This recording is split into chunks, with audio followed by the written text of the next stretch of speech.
Bonjour à tous, bonjour à toutes et bienvenue à l'Estia. Nous remercions la NRT pour sa confiance, pour leur collaboration dans cet événement, sa revue annuelle, où on va passer la journée à échanger ensemble autour du numérique au service de la durabilité dans les textiles. Je vous donne aussi la bienvenue à l'Estia, école d'ingénieurs au Pays Basque, qui a été créée par la CCI, la Chambre des commerces et d'industrie de Bayonne. À l'Estia, on accueille environ 1000 étudiants répartis entre nos différents cycles de formation, du bachelor au cycle ingénieur. On a aussi des masters spécialisés et on accueille également des doctorants grâce à notre partenariat avec l'Université de Bordeaux. L'Estia, c'est aussi un laboratoire de recherche multidisciplinaire et un service Estiatech de valorisation et de transfert de la recherche. Nous avons également un service Estia Entreprendre pour encourager l'entrepreneuriat au sein de nos étudiants et pour accompagner des startups innovantes. Je suis très contente de vous accueillir aujourd'hui avec mes collègues de la chaire Bali, donc une chaire industrielle autour des enjeux de la mode durable et du textile responsable. J'ai avec moi Jérémy Legardeur, directeur scientifique de la chaire, et je remercie également mes collègues Bichente, Martha et Lina, ainsi que Chloé, directrice du CETIA, qui nous ont beaucoup aidés dans l'organisation de cet événement. Donc, la journée va être intense, on a un programme très riche. Donc, ce matin, on va accueillir Madame Clarisse Angelier, déléguée générale de l'ANRT, ainsi que Pachi Elissalde, directeur du campus Estia. On va continuer la matinée avec une table ronde pour vous présenter les travaux de la chaire Bali. Voilà, avec nos 3 thèses qui sont en cours. Donc, une thèse qui arrive aussi à sa fin cette année 2023. On va aussi échanger sur la méthode linéaire qui a été créée aussi au sein de la chaire Bali, une méthode au service de l'éco-conception. Et nous allons finir la matinée avec Monsieur Pascal Denisard, qui est directeur du CETIA et membre de la chaire Bali, avec une keynote. Et juste avant ça, on va remettre nos certificats d'expérience individuelle aux 5 élèves ingénieurs Estia qui sont ici avec nous. Donc merci à vous d'être ici aussi. On vous expliquera ça avec un peu plus de détails, mais ce sont des ingénieurs généralistes qui ont un parcours orienté textile 4.0 qui méritent d'être mis en avant de par leur expérience en termes de stage ou d'apprentissage ou même de vie associative. Nous allons ensuite faire une petite pause pour déjeuner ensemble. Ça aura lieu au rez-de-jardin d'Estia Berry, ces bâtiments.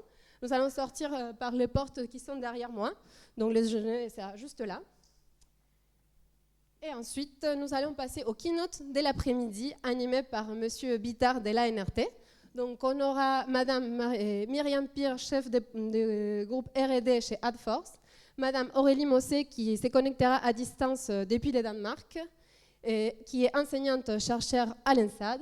On a aussi Florian Auger, directeur et créateur de l'agence Outercraft. Et Jérôme Douce pour clôturer la journée des l'IF TH en présentiel aussi. Pour ceux qui se sont inscrits à la visite du CETIA, et je vous rappelle que comme les places sont limitées, il y avait une inscription préalable. Voilà, sans inscription, on ne peut malheureusement pas participer à la visite pour cette fois-ci.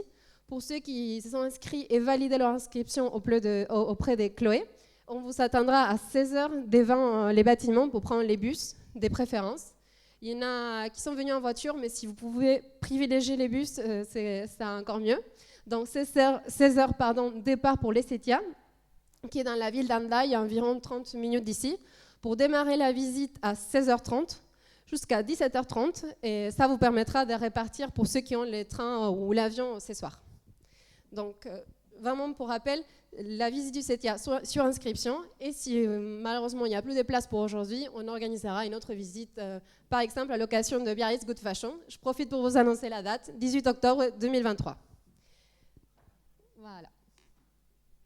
Donc, je m'étale pas plus, donc j'invite Madame Angelier, déléguée générale de l'ANRT, pour l'ouverture de la journée.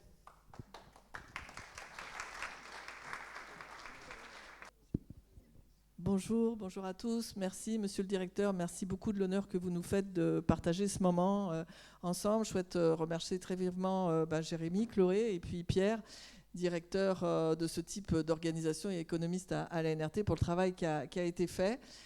Donc je suis Clarisse Angelier, je dirige l'ANRT. L'ANRT, je rappelle que cette association dont on a fêté les 70 ans il y a 15 jours, d'ailleurs certains d'entre vous étaient là et j'ai eu le plaisir de les retrouver.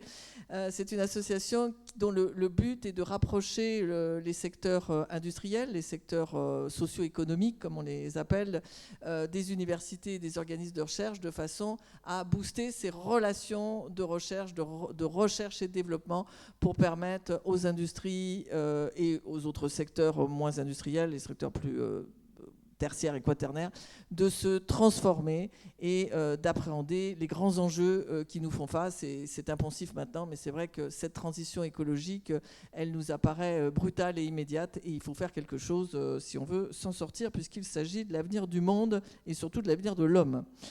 L'ANRT s'est vu confier en 1981 le dispositif CIF, c'est un dispositif qui permet au doctorant de réaliser sa thèse de doctorat, donc une thèse comme toutes les thèses, une thèse qui doit produire de la connaissance neuve et utile, mais dans le cadre d'un partenariat entre une entreprise qui élabore le sujet de recherche avec un laboratoire académique, et donc ça confère à nos doctorants une biculturalité extrêmement recherchée, des taux de soutenance de quasi 100% et des taux d'emploi de quasi 100%. C'est un dispositif qui est absolument plébiscité, à commencer par le Parlement lui-même, et qui est doté chaque année d'un budget supérieur. Donc oui, promouvons le dispositif CIFRE.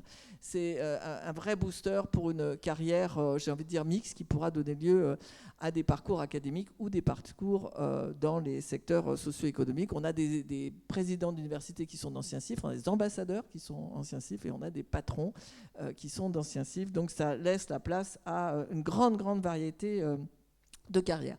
Alors, je voudrais donc, en vous remerciant encore, situer un peu cet événement. Chaque année, nous faisons une revue annuelle des nouveaux usages, c'est-à-dire que nous prenons un secteur d'activité industrielle, la mobilité, la mer, l'agriculture, la santé, et nous voyons comment le numérique a progressivement transformé ces secteurs, comment il a apporté une meilleure productivité, un autre type de logistique, un autre type de pensée, une pénétration dans la société différente. Et évidemment, aujourd'hui, il est aussi source d'une transformation plus écologique.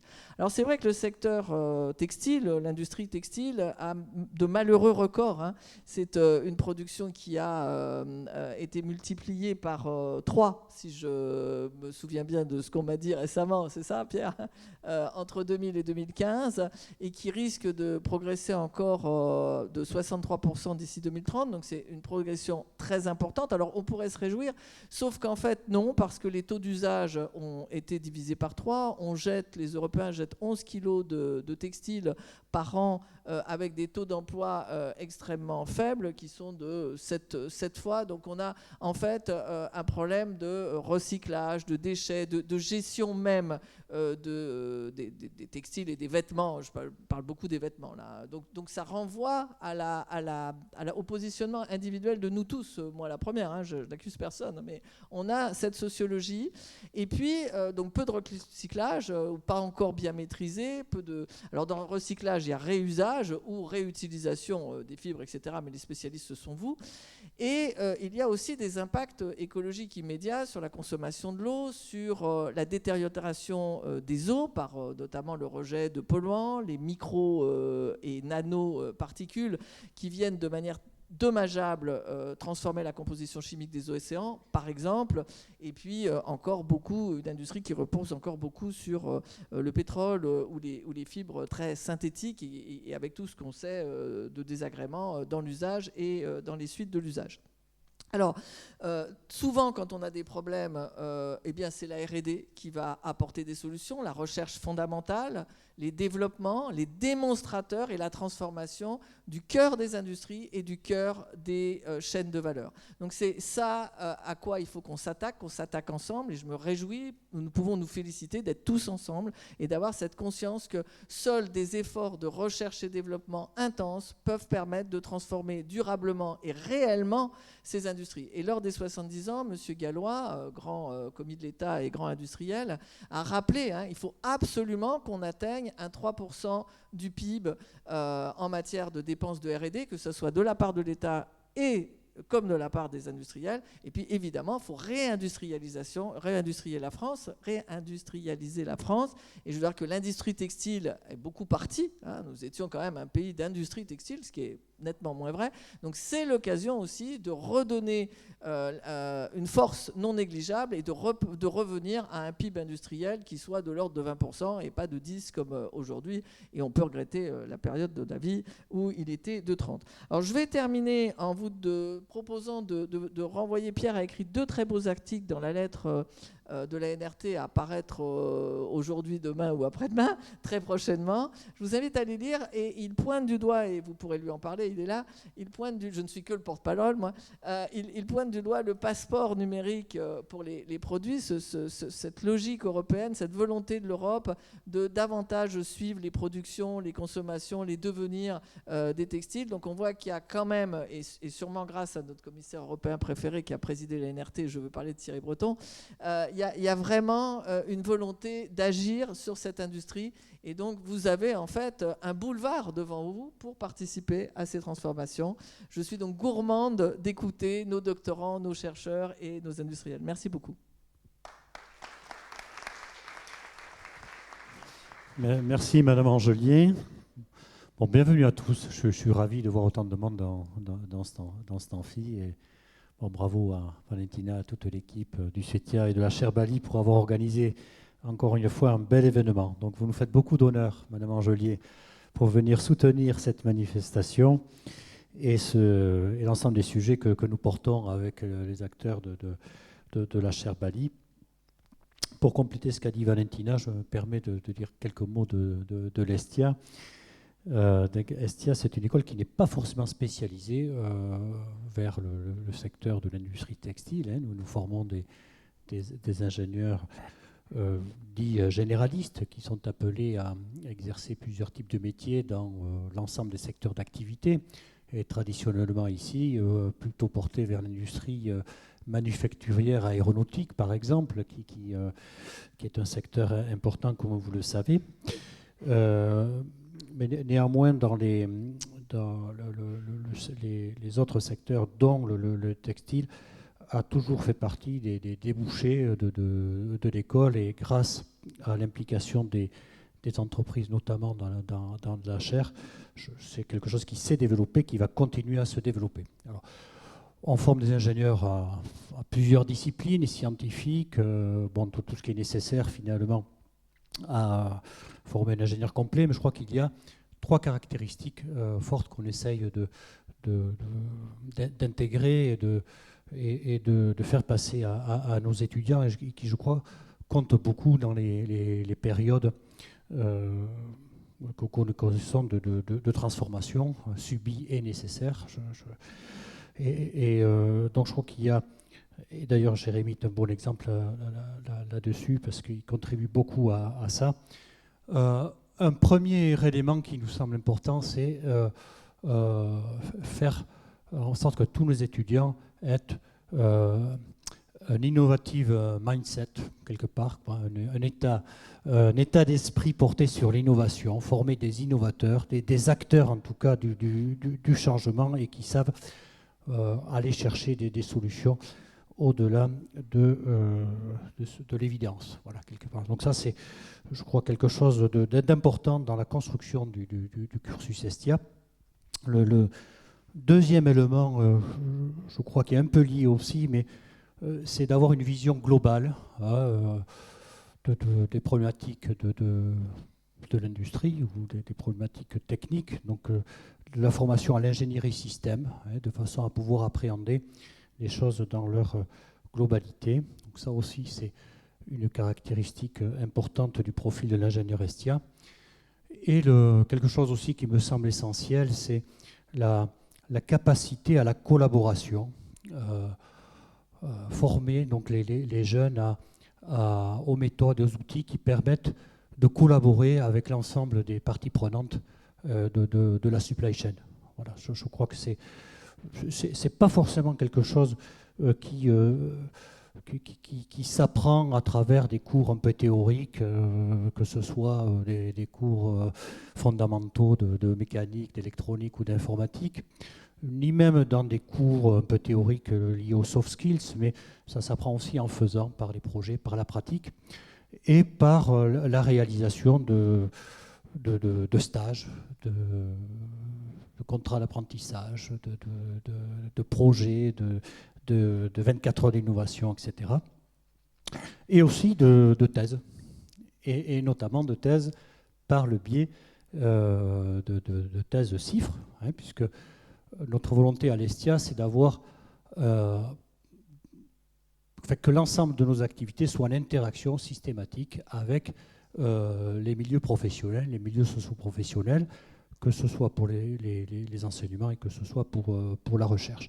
Et donc le doctorat industriel, en quelque sorte, c'est finalement quelque chose d'assez naturel à l'Estia, dans le sens où on cherche à développer de la recherche appliquée, mais d'excellence. Voilà. Parce que par recherche appliquée, souvent dans le milieu académique, on pourrait considérer que c'est de la recherche de deuxième niveau. Voilà, je crois que ce n'est pas du tout le point de vue qu'on veut cultiver ici, mais c'est vraiment de cultiver de la recherche d'excellence utile et qu'on puisse intégrer, que les entreprises puissent intégrer dans leur processus d'innovation et de recherche. Voilà. Donc, merci aux participants soutien de la chaire Bali. Donc, merci à Bellara, à Decathlon, au groupe ERAM, à Petit Bateau, au CETI. Merci à tous de nous soutenir et de se réengager donc, dans une nouvelle phase là, de développement d'activités, de réflexion, d'échanges, de partage et de travaux de recherche autour de la transformation numérique des organisations de la filière, autour des activités liées à l'économie circulaire, à la circularité des opérations, à la réutilisation des matériaux, donc qui sont les axes principaux de la chaire Bali. Alors Bali, à force d'utiliser Bali, on ne sait plus qu'est-ce que ça veut dire, mais bon, Chloé y est rappelé. Et donc Bali, c'est Biarritz Active Lifestyle Industry. Ça n'a rien à voir avec des pays lointains de l'océan Pacifique. Voilà. Et donc c'est vraiment lié à Biarritz pour l'ancrage territorial et puis à l'évolution de la mode et de ses besoins. Donc voilà, merci à nos soutiens. Nous avons besoin de vous tous pour continuer à former des étudiants et des docteurs. Donc nous avons besoin de stages, nous avons besoin d'offres d'apprentissage et puis nous avons besoin que vous nous sollicitiez aussi, que vous nous challengiez sur des projets et qu'on puisse discuter d'opportunités, de travaux communs et de projets collaboratifs. Et j'espère avec le soutien de l'ANRT qui nous soutient beaucoup, puisque je crois qu'il y a une trentaine de thèses aujourd'hui en cours à l'Estia.